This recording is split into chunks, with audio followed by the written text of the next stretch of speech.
የማንጠቀምበት ግን በጣም ትልቅ ኃይል ያለው እዚህ ምድር ላይ ጸሎት ነው። ልብስ አውልቀ እንደመሄድ ማለት ነው። ጸሎት የሌለው ሰው ግሬስ የለውም፣ ሞገስ የለውም ይባላል። የጸሎት ላይፍ ያለው ሰው የጸሎት ላይፍ ያለ ሰው የምትሰራው ስራዎቹ ሁሉ በጣም የረቀቁ በጣም የሚያማምሩ የሚገራርሙ ነው። እኔ ከ15 ዓመት ወጣቶች አንስታችሁ ከዛ በላይ እስከ ምንም አይነት እድሜ ላይ ያላችሁ ይሄን ቪዲዮ በጆሮአችሁ የምትሰሙ ሰዎች ምናልባት የተበላሸ ቀጥ እንዲልልኝ እፈልጋለሁ የምትሉት ህይወት ካለ የእውነት ጸልዩ። ጸሎት የሚገርመው አንተና ሚስት ራሱ ባትግባቡ ሚስትህን ብቻ አይደለም አንተንም ጭምር ነው የሚያስተካክል። ስትጸልይ ነገርየውን ብቻ አይደለም አንተም ነው የምትስተካከለው። ነገርየውን የምታይበትም አይን መስተካከል ይጀምራል። የምትኖርለት ትርጉም ያለው ህይወት እንድትኖር የሚያደርገው የጸሎት ህይወት ነው። የጸሎት ህይወት ግን ከሌለ ልነግርህ አልችልም። ምንም ሳቲስፋክሽን የለም። ባለቤት ምንም አላጎደለችብም፣ ግን ምንም በቃ የምታረግ አይመስልህ። የሆነ ምንም ለቤቷ ጥሩ ነገር እየሰራች የምትውል አይመስልህ። ምናልባት በየቤቱ ገጥሟችሁ ከሆነ ከጧት እስከ ማታ አንድ ቀን ቀና ብላ አታውቅም። እሷ ወገቧ እንደዚህ ጎማ ነው እንደ ወገቧ እስከሚባል ድረስ 24 ሰዓት ጎንበስ ብላ ነው የምትኖረው። ነገር ግን በዛ ደረጃ እሱ ይረዳታል ወይ? በዛ ደረጃ እሷ ትረዳዋለች ወይ?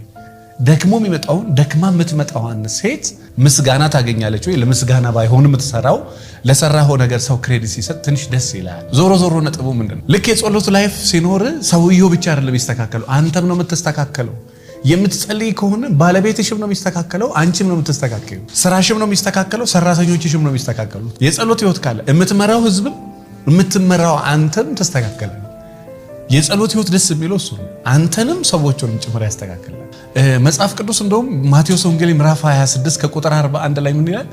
ወደ ፈተና እንዳትገቡ ትጉና ጸልዩ ይላል። ብዙ ባልና ሚስቶች እኔ ቢሮ መጥተው ያዩዋቸው በፊት ላይፋቸው የጸሎት ህይወት ምንም የሌላቸው ቢኖራቸው በፈለገ ቀን ትጸልያለች፣ በፈለገ ቀን አትጸልይ፣ በፈለገ ቀን ይጸልያል፣ በፈለገ ቀን አይጸልይ። ተፈትኖ በቃ የፍቺ ጫፍ ላይ ደርሶ ይመጣል። ቤቱ ፋብሪካው ብዙ ነገሩን ሉዝ አድርጎ ይመጣል። ለዛ ደረጃ ያበቃው ምንድነው ካላችሁ የጸሎት ህይወት ማጣት። የጸሎት ህይወት የሌላት ሴት፣ የጸሎት ህይወት የሌለው ሰው ህይወቱ የፈተና ህይወት። ለዛ ነው መጽሐፍ ቅዱስ ወደ ፈተና እንዳትገቡ ትጉና። ከገባ በኋላ አይደለም፣ ከወለክ ከተሰበርክ በኋላ ብንን ነው።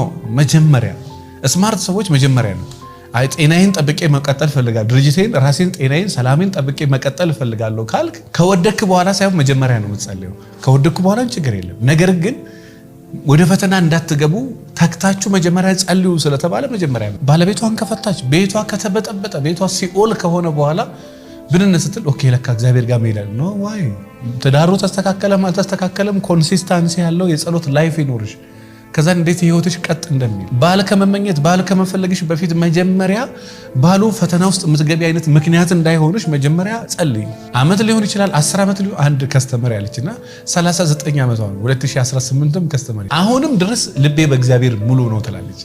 ልክ ሐና እንደምትለው አሁንም ልቤ በእግዚአብሔር ሙሉ ነው እንደሚሰጠኝ 39 አመቱ እኮ ነው። እስቲ ልኮ ወንድ አታውቅም እንዴ በ39 አመቷ ድንግል ሆና ልጃገረድ ሆና አሁንም ድረስ ልቧ ልክናት። ሰው ራሱ ታምኔል እንዴ እንኳን እግዚአብሔርን ቀርቶ እኔ ራሱ ከሷ በላይ ነው። በቃ ልቤ በሷ ፈንታ ሙሉ ይሆናል። አዎ ከፈቀደ ይሰጣታል፣ ካልፈቀደም ችግር የለም። አይኖ ነገር አለው ግን ከእግዚአብሔር በላይ አዋቂ ነኝ ትላለህ።